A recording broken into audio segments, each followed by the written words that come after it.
Hello everyone, आप सभी को मेरा आदर भरा नमस्कार। आज हम डिस्कस करने वाले हैं बिजनेस स्टडीज का एक टॉपिक और आज का हमारा टॉपिक है फॉर्म्स ऑफ बिजनेस ऑर्गेनाइजेशन में हमारी next form that is company. हम कुछ फॉर्म्स को ऑलरेडी डिस्कस कर चुके हैं। That was sole proprietorship discuss किया हमने पहले, फिर पार्टनरशिप, फिर कोऑपरेटिव सोसाइटी और आज हम डिस्कस करने वाले हैं बहुत ही इंपॉर्टेंट और बहुत ही interesting form of business organization that is company. तो चलिए स्टार्ट करते हैं। सबसे पहले हमने डिस्कस किया अबाउट सोल प्रोप्राइटरशिप। नाम से क्लियर है, सोल प्रोप्राइटरशिप। यहाँ पे क्या कौन होता है? Single owner. यहाँ पे एक पर्सन होता है जो बिजनेस को ओपन करता है, उसमें पैसा लगाता है, उसको चलाता है और जो उसे प्रॉफिट और लॉस होता है वो भी किसका होता है? इसी पर्सन का। ऑब्वियसली सब कुछ ये कर रहा है तो प्रॉफिट और लॉस किसका? इसी पर्सन का। तो सोल प्रोप्राइटरशिप में सिंगल ओनर होता है। बट अब क्वेश्चन ये है कि अगर हमें बिजनेस को बढ़ाना है तो क्या ये सिंगल पर्सन बिजनेस को बहुत बढ़ा सकता है? The answer is it is very difficult. अब अगर हमें बिजनेस को बहुत बढ़ाना है तो उसके लिए पैसा चाहिए, उसके लिए कैपेबिलिटीज चाहिए और अगर ये बिजी है तो उस टाइम पे तो फिर बड़ा डिफिकल्ट है। ऐसे तो ये बिजनेस को एक्सपैंड ही नहीं कर पाएगा। तो अगर हमें बड़ा बिजनेस करना है तो उसके लिए क्या कोई ऑप्शन है? So necessity is the mother of invention. अब यहाँ पे हमारे पास प्रॉब्लम है तो साथ ही साथ सॉल्यूशन भी है। तो नेक्स्ट फॉर्म आ गई हमारे पास, दैट इज पार्टनरशिप। तो यहाँ पे क्या है? यहाँ पे दो या दो से ज्यादा पर्सन मिलकर बिजनेस करते हैं। यहाँ पे अब एक पर्सन नहीं है, यहाँ पे दो पर्सन या दो से ज्यादा पर्सन मिलकर अब यहाँ पे बिजनेस कर रहे हैं। तो अब देखो कुछ प्रॉब्लम्स जो हमारी सोल्व प्रोवाइडर की थी वो सॉल्व हो जाएंगी। अब एक पर्सन कितना ही पैसा लगा ले, अब यहाँ पे क्या हुआ, एक पर्सन नहीं है, बहुत सारे पर्सन है, तो अब सारे अपने घर से पैसा लेके आएंगे तो हमारी जो पैसे की रिक्वायरमेंट है वो भी पूरी हो जाएगी। अब यहाँ पे कैपेबिलिटीज का भी फर्क हो जाएगा, क्वालिटीज का भी। अब लाइक किसी को फाइनेंस में इंटरेस्ट है, किसी को मार्केटिंग में इंटरेस्ट है, तो इसका फायदा किसको होगा? बिजनेस को हो जाएगा। अब एक पर्सन बिजी है तो वो दूसरा पर्सन उसके बिहाफ पे बिजनेस देख लेगा। तो यहाँ पे जो सोल प्रोवाइडर के जो हमारे डिसएडवांटेजेस थे वो यहाँ पे कवर हो गए किसमें? पार्टनरशिप में। क्योंकि यहाँ पे अब एक पर्सन नहीं है, एक मालिक नहीं है, यहाँ पे अब मल्टीपल ओनर्स हो गए। ठीक है, और जो ओनर्स होते हैं यहाँ पे उसको हम क्या बोल देते हैं? पार्टनर। बट मेरा क्वेश्चन आपसे ये है कि क्या अब यहाँ पे कितने भी पार्टनर्स हो सकते हैं? The answer is no. यहाँ पे मैक्सिमम पार्टनर्स डिफाइन है कितने? 50। तो मैक्सिमम टू मैक्स यहाँ पे कितने पार्टनर्स आ सकते हैं? 50। यानी 50 से ऊपर पार्टनर्स नहीं हो सकते। तो पार्टनरशिप क्या है?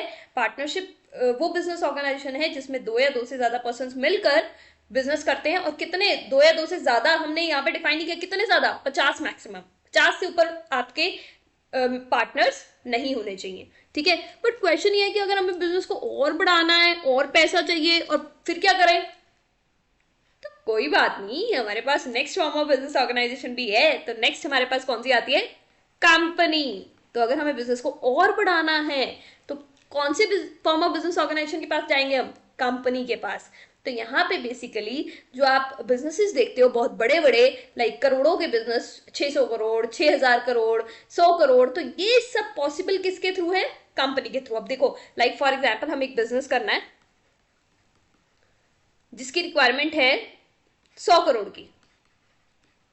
ठीक है, अब यहाँ पे बिजनेस की रिक्वायरमेंट कितनी है? 100 करोड़। ठीक है, तो अब मुझे बताओ कि अगर हम सो प्रोवाइडर से कर सकते हैं, अब 100 करोड़ एक पर्सन कहाँ से लाएगा? पार्टनरशिप में 50%, 50% अगर मतलब सारे बिल्कुल इक्वली भी दे तो 2-2 करोड़। तो क्या हर एक के पास इतना होता है? तो कैसे बिजनेस होगा? कैसे हम मतलब इस बिजनेस को कर सकते हैं? तो हमारे पास ऑप्शन आता है कंपनी। तो कंपनी में होता क्या है बेसिकली? अब यहाँ पे हमारी कैपिटल रिक्वायरमेंट कितनी है? कैपिटल रिक्वायरमेंट है हमारी 100 करोड़। ठीक है, तो यहाँ पे बेसिकली हम क्या करते हैं? हम कैपिटल को डिवाइड कर लेते हैं। देखो 100 करोड़ तो कोई भी नहीं लगा सकता, तो हम क्या करते हैं? इस कैपिटल को डिवाइड कर लेते हैं। ठीक है, छोटे छोटे पार्ट्स में डिवाइड कर लेते हैं। ठीक है, कैपिटल को हमने क्या कर लिया? डिवाइड कर लिया और उसके पार्ट्स बना दिए। और एक पार्ट बना दिया हमने फॉर एग्जाम्पल 100 रुपए का। तो हमने यहाँ पे क्या किया? पार्ट जो कैपिटल थी उसको पार्ट्स में डिवाइड कर दिया और एक पार्ट बना दिया कितने का? 100 रुपए का। तो यहाँ पे हमने क्या किया? पार्ट्स बनाए। अब पार्ट्स को यहाँ पे कंपनी की लाइन में पार्ट्स मतलब शेयर, तो यहाँ पे हम पार्ट्स जो वर्ड है उसके लिए हम पार्ट्स नहीं यूज करते, शेयर यूज करते हैं वर्ड। मतलब तो एक है, शेयर का मतलब हिस्सा, पार्ट का मतलब हिस्सा। तो बेसिकली शेयर का मतलब क्या है? हिस्सा। किसका हिस्सा? कैपिटल का हिस्सा। तो यहाँ पे बेसिकली हमने क्या किया, कैपिटल के हिस्से कर दिए। अब इस कैपिटल के हिस्से को जो भी परचेज करेगा, अब यहाँ पे हम इसको सेल करते हैं, तो जो भी परचेज करेगा, जो भी परचेज करेगा शेयर को, हिस्से को, किसके हिस्से को, कैपिटल के हिस्से को, वो बन जाएगा शेयर होल्डर। कौन बन जाएगा, शेयर होल्डर। नाम से क्या है, शेयर होल्डर, मतलब वो पर्सन जिसके पास शेयर है, जो शेयर को होल्ड करता है। ठीक है, अब देखो इस बेसिकली शेयर होल्डर कौन हुआ, जिसने शेयर को परचेज किया, और शेयर क्या है, पार्ट ऑफ कैपिटल। कैपिटल कौन लगाता है, कैपिटल कौन लगाता है, मालिक। तो मतलब शेयर होल्डर कौन है, जिसने कैपिटल लगाई, जिसने पैसा लगाया बिजनेस में। तो ये क्या बन गया, ओनर। तो शेयर होल्डर कौन होता है, ओनर ऑफ द कंपनी। तो बेसिकली अब यहाँ पे देखो फायदा क्या हुआ कि 100 करोड़ की बात करें तो अब ये तो पॉसिबल ही नहीं है किसी के लिए बहुत कि इतना पैसा लगाना, बट हमने उसको जब पार्ट्स में डिवाइड कर दिया, अब 100 रुपए का एक शेयर कर दिया, तो 100 रुपए तो एक नॉर्मल इंसान कोई भी परचेज कर लेगा उसको। तो जो भी इसको परचेज करेगा वो बन जाएगा शेयर होल्डर, और वो बन जाएगा कंपनी का मालिक, उस हिस्से का मालिक। तो इसका मतलब यहाँ पे तो बहुत सारे मालिक हो जाएंगे, जो भी शेयर को परचेज करेगा वो शेयर होल्डर बन जाएगा और मालिक बन जाएगा। तो क्या अब बिजनेस कैसे चलेगा, बिजनेस कौन चलाएगा, अब ये सारे मालिक मिलकर बिजनेस को चलाएंगे, बिजनेस में काम कौन करेगा। तो बेसिकली यहाँ पे होता क्या है कि अब ये जो शेयर होल्डर है ये तो बहुत सारे हो गए, अभी बिजनेस को चलाएंगे कैसे, तो अब ये तो पॉसिबल नहीं है कि बिजनेस को चलाएं, और चलाएंगे भी तो फॉर एग्जाम्पल चला भी ले तो इनके पास वो कैपेबिलिटीज हो। तो यहाँ पे तो हमें कंपनी, 100 करोड़ का बिजनेस है, यहाँ पे तो हमें एक्सपर्ट्स चाहिए जो बहुत ही अच्छे से बिजनेस को चलाएं। तो इसीलिए ये जो शेयर होल्डर्स होते हैं जिन्होंने कैपिटल लगाई, वो क्या करते हैं, कुछ एक्सपर्ट्स को हायर करते हैं, कुछ एक्सपर्ट्स को हायर करते हैं, और एक्सपर्ट्स को हम यहाँ पे बोलते हैं बोर्ड ऑफ डायरेक्टर्स। क्या बोलते हैं, बोर्ड ऑफ डायरेक्टर्स। तो यहाँ पे जो बिजनेस होता है उसको चलाता कौन है, उसको मैनेज कौन करता है, बोर्ड ऑफ डायरेक्टर्स। यानी कंपनी में मालिक कौन होते हैं, शेयर होल्डर, बट कंपनी को चलाता कौन है, कंपनी को मैनेज कौन करता है, एक्सपर्ट्स करते हैं, और वो एक्सपर्ट्स कौन है, board of directors. Hope that's clear. Basically company में हम क्या करते हैं, कैपिटल को डिवाइड कर देते हैं छोटे छोटे पार्ट्स में, और उन पार्ट्स को हम बोलते थे शेयर। पार्ट और शेयर एक ही बात है ना, सिनोनिम्स है। तो यहाँ पे हम पार्ट्स वर्ड नहीं यूज करते, हम शेयर वर्ड यूज करते हैं। तो उस पार्ट को, उस शेयर को जो परचेज करता है वो जाता है share holder.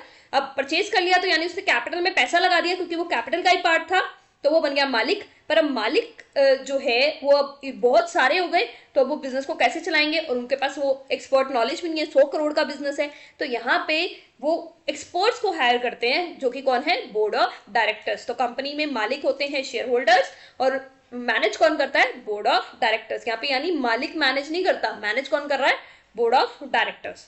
Hope that's clear.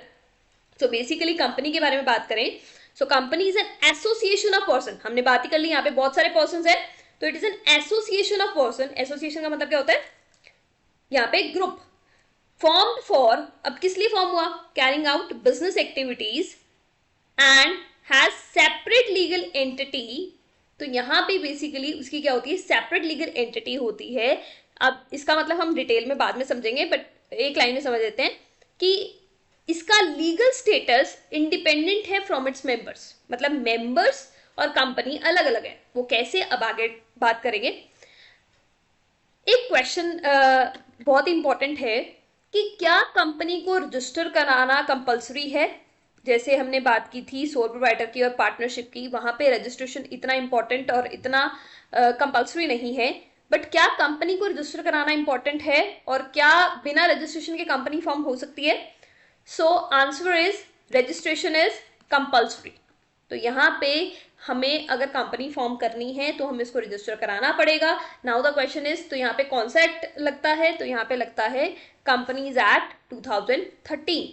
तो किसी को भी अगर कंपनी ओपन करनी है तो उसको रजिस्ट्रेशन कराना पड़ेगा कंपनीज एक्ट 2013 के अंडर, और उसके अकॉर्डिंग ही अपने बिजनेस को चलाना पड़ेगा। तो company is governed bye, governed मतलब किसके अकॉर्डिंग चलेगी, कंपनी चलेगी कंपनीज एक्ट 2013 के अकॉर्डिंग। और मैनेज कौन करता है कंपनी को, very good, board of directors.